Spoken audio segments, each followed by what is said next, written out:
Year 13, Chapter 18, Kinematics, Lesson 2, Non-Constant Acceleration. Let's start by recapping what we remember from our study of kinematics in Year 12. So, from Year 12, we know that if we start with displacement as a function of time, we can differentiate this,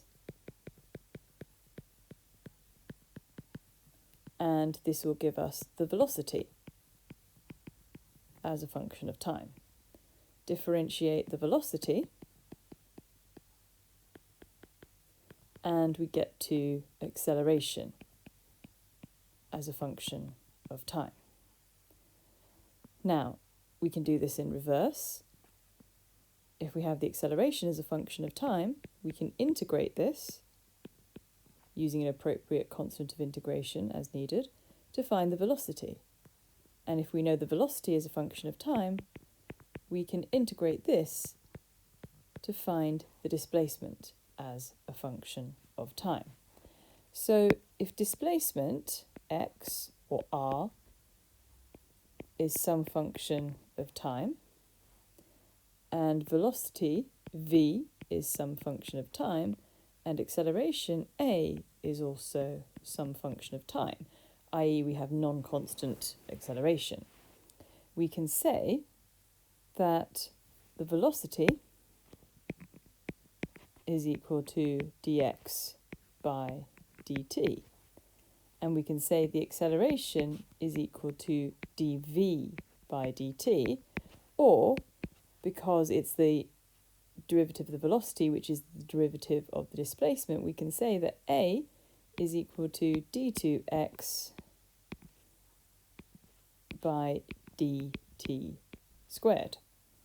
Now, if we want to think about this in terms of integration, we can say that x is equal to the integral of the velocity with respect to time, and the velocity is equal to the integral of the acceleration with respect to time. And we're going to be making use of those results again. Here's an example of the sort of question that we might have seen back in Year 12. A particle P moves in a straight line such that its displacement from the origin is given by this result here. So you can see that x is a function of time. Let's work through the questions. Part 1, find the distance of P from the origin when t equals 0 seconds. So remember that this result here is for displacement. Let's work out the displacement when t equals 0. We can see straight away as that x is equal to 2. So if we imagine what this looks like, remember the particle is moving in a straight line. There must be an origin at some point. And we know that when t is equal to 0 seconds, the particle P is 2 meters away from the origin. Part 2, find the distance of P from the origin when t is equal to 2 seconds. When t equals 2, x is equal to 2 plus 3 times 2, or 6, subtract 2 multiplied by t cubed, which is 8. So this gives us an answer of -8 meters.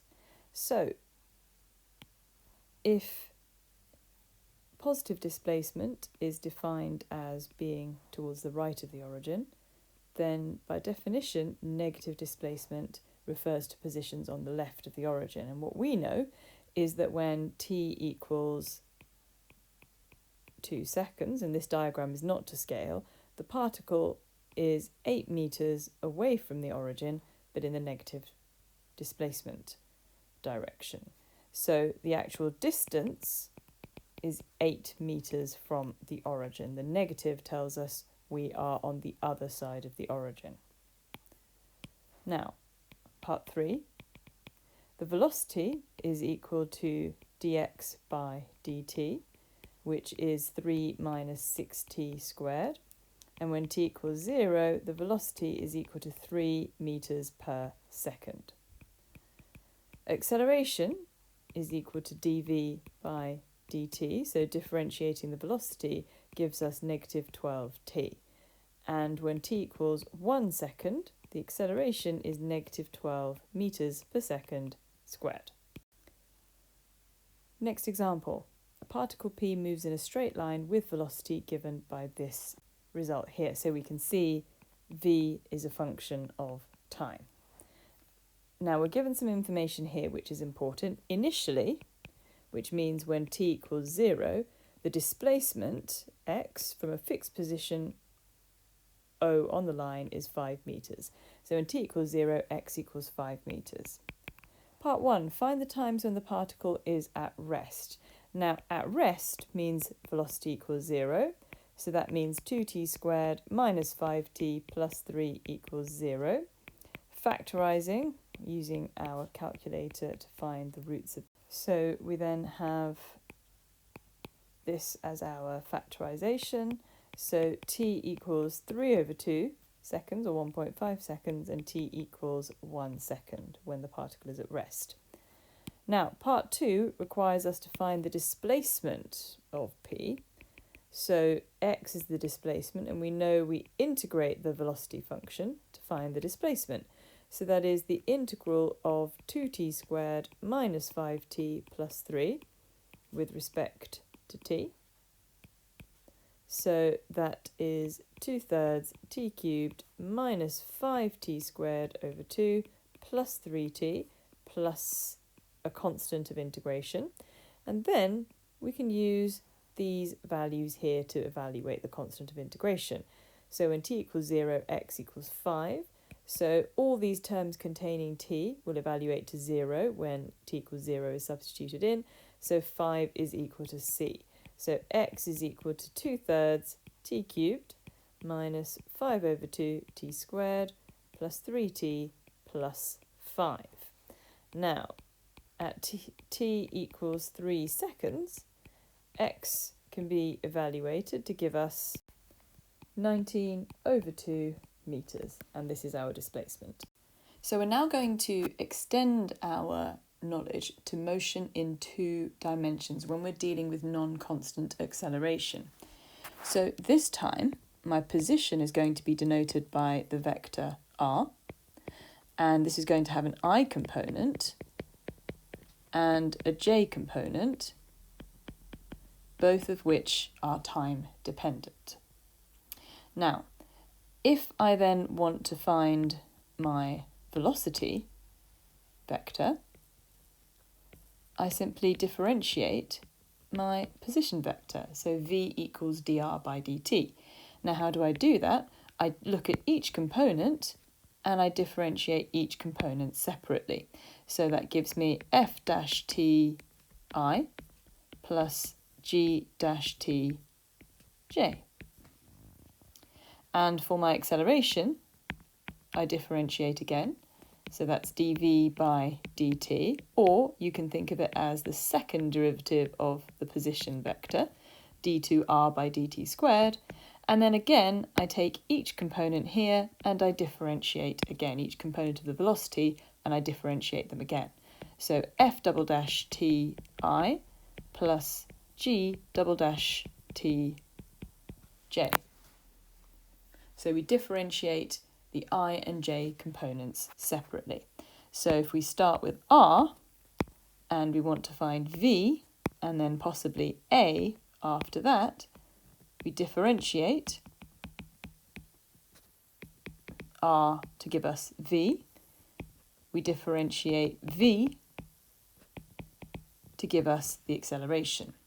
Now, if we want to work backwards and find the velocity when we know the acceleration, of course we integrate with respect to time. Same with the velocity, and moving back to the displacement or the position, we integrate the velocity vector with respect to time, and we simply integrate each component separately.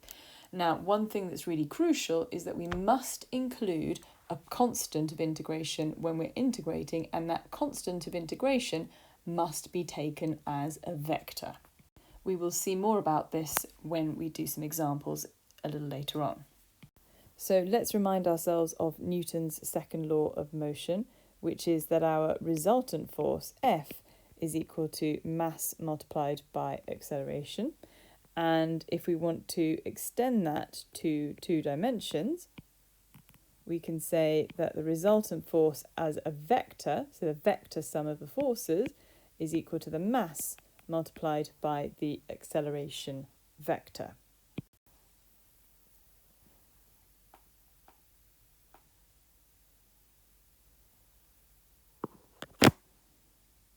So here's an example.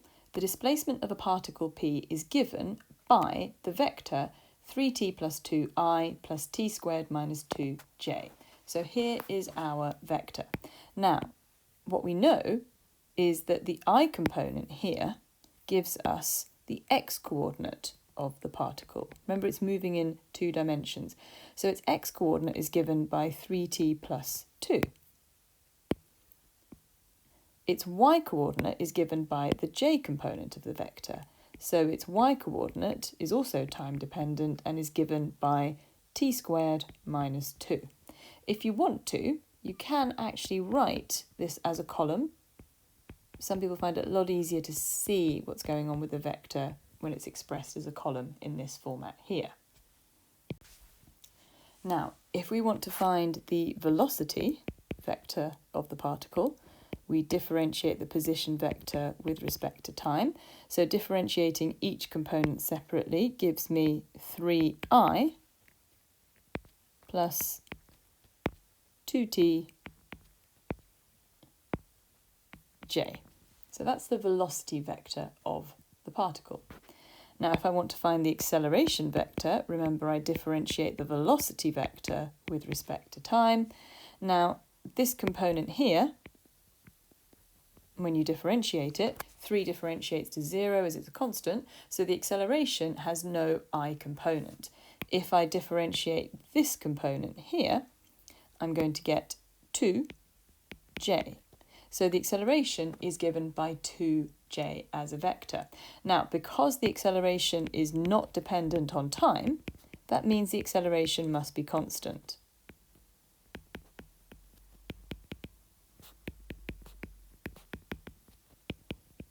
Now, if we look at the direction of the acceleration, it's 2j, which means if you have your I and j vectors drawn in the traditional directions like that, the acceleration must be upwards like that. Acceleration equals 2j meters per second squared. You can also work out the magnitude of the acceleration.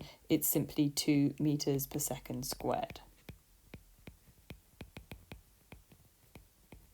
Now, one last interesting feature that we can have a look at here is this pair of equations here. X equals 3t plus 2 and y equals t squared minus 2. Later on in your pure maths, you'll learn about parametric equations. Now, parametric equations arise when your variables x and y are not defined in relation to each other, but are defined in terms of another variable, in this case t, and we call t a parameter. So rather than having a relationship of the format y equals f of x, we define y as a function of t and x as a function of t separately. But what we can do is eliminate that parameter t by rearranging one equation and substituting it into the other. So if I take x equals 3t plus 2 and I rearrange this, this tells me that t equals x minus 2 over 3. If I then substitute that into y equals t squared minus 2, this then gives me y equals x minus 2 over 3 all squared minus 2. Now that's quite interesting. What we have here is the Cartesian equation. And because we took this from the position vector r of the particle, this gives us the trajectory or path of the particle, and we know that an equation of this form is a parabola, so this particular particle is moving on a parabolic path. So the equation here can be described as the equation of the trajectory or path of the particle. And by converting that into a Cartesian equation like this, we can actually identify that this particular trajectory or path will have a parabolic shape. Now, you will learn much more about this when you study the topic of parametric equations in full detail. It's 100 and... So let's have a look at one final example. Let's read all the information carefully. So initially, that means when the time equals 0. A particle is stationary, so its velocity equals 0. And in fact, its velocity vector equals the 0 vector, which is the vector 0, 0, at a point with position vector r equals 5i minus 4j. And the acceleration vector is given by this result here. And I think, just to clarify, this should be a equals 2ti plus 3t squared minus 4j meters seconds to the negative 2. So let's make that really clear. So the first thing we have to do is find the magnitude and direction of the particle's velocity when t equals 5 seconds. So we know that if we want to find the velocity, we have to integrate the acceleration vector. So that is the integral of 2ti plus 3t squared minus 4j with respect to t. So remember, as we discussed before, we integrate the I component, we integrate the j components separately. So integrating the I component, 2t integrates to give us t squared I, and then integrating the j components gives us t cubed minus 4tj. But it is essential that we include a plus c, and the constant must be a vector to make sure that everything fits together. This is a vector equation. Now, we know when the time equals 0, the velocity equals 0, and that is in fact the 0 vector. 0, 0. So if we substitute this information in, 0 is equal to 0i plus 0j plus c. So this gives me c equals the 0 vector. So that then tells me that my velocity vector is equal to t squared I plus t cubed minus 4tj. Now, we're interested in what happens to the particle when t equals 5 seconds. So at t equals 5 seconds, we can work out the velocity by substituting into its equation. So that's 25i plus 105j. So that's the velocity vector. Now, to find the magnitude of that, we need to use Pythagoras' theorem. So that then gives us an answer of 107.935 ... So that is 108 meters per second, 3 significant figures. Now, to find the direction of motion, we need to sketch a quick diagram, and the velocity vector is the vector that gives us the direction of travel of the particle. So you always look at the direction or the angle of the velocity vector if you're interested in direction of motion. So here are my I and j axes. Now the vector 25i plus 105j would look a bit like this. So I'm just going to calculate the size of this angle here using trigonometry.